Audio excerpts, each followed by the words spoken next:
नमस्कार. इझी कुकिंगमध्ये आपल्या सर्वांचं मनपूर्वक स्वागत आहे. आजची आपली रेसिपी ओल्या हरभऱ्यांपासून रस्सा भाजी कशी बनवायची ते बघायचं आहे. त्याला सोलेसुद्धा म्हणतात. आपण ओल्या तुरीच्या दाण्याची भाजी बनवली त्याप्रमाणे आज आपण पाट्यावर वाटून या ओल्या हरभऱ्याची भाजी बनवणार आहोत. आपण नेहमी दाणे वाटायसाठी मिक्सरचा उपयोग करत असतो, परंतु आज आपण पाटा वरवंट्याचा वापर करून अगदी गावरान पद्धतीची भाजी बनवणार आहोत. चला आता याला लागणारे साहित्य बघूया. 4-5 हिरवी मिरची, भरपूर कोथिंबीर, एक छोटा आपला सुकं खोबऱ्याचा तुकडा, जिरे, लसूण आणि आलं, आणि आपली 1 वाटी आपले ओले हरभरे. ते सर्व मी भाजून घेतलेलं आहे आणि हा खोबऱ्याचा तुकडा चांगला जाळून घ्यायचा, त्यामुळे भाजीला रंग आणि स्वाद खूप छान येतो. तर हे सर्व आपण पाट्या वरवंट्यावर बारीक करून घेऊ. याची पेस्ट झाल्यानंतर आपण ही काढून घेतल्यानंतर आपले दाणे बारीक करू. यामध्ये थोडं मीठ घातलेलं आहे. मीठ घातल्यामुळे मिरच्या चांगल्या बारीक होतात. हल्लीच्या काळात पाट्या वरवंट्याचा वापर कुणीच करत नाही, परंतु पाटा वरवंट्यावर बनवलेल्या भाज्या असतात त्या भाजीला अप्रतिम चव येते. गावरान मिरचीचा ठेचासुद्धा खूप अप्रतिम बनतो. आले, लसूण, हिरवी मिरची आणि कोथिंबीरचा सुगंध खूप दरवळत आहे. तुम्ही बघू शकता आपण जे सुकं खोबरं जाळून घेतलेलं आहे त्यामुळे या वाटणाचा रंग एकदम छान आलेला आहे. अशा प्रकारचंच आपण काळं वाटण करून काळा रस्सासुद्धा बनवू शकतो. त्यालाच काळा मसाल्याचं वाटणसुद्धा म्हणतात. त्याचा रंग आणि स्वाद खूप खमंग येतो आणि त्याचा एक स्मोकी फ्लेवरसुद्धा येतो त्याला. आपलं वाटून तयार झालेलं आहे. आता आपण त्यावरच आपले दाणेसुद्धा बारीक करून घेऊ. तसे कोरडे वाटायचे, नंतर त्यामध्ये थोडं पाणी टाकून पातळ करून थोडं थोडं वाटून घ्यायचं.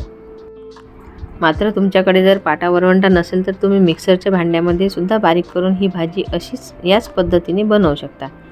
हे वेगळं वाटण बनवायचं मिरचीचं आणि हे दाण्याचं वेगळं करायचं, आणि जो आपण आधी मसाला वाटून घेतलेला आहे तो काढला बाजूला आणि नंतर दाण्याचं मिश्रण बारीक केलेलं आहे ते वाटून घेतलं.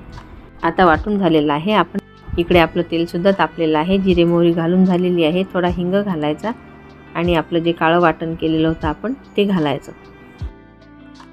वाटण चांगलं भाजलेलं असल्यामुळे जास्त परतायची गरज नाही. लगेच त्यावर आपण थोडी धना पावडर, अगदी थोडा गरम मसाला आणि हळद घालून घेऊ.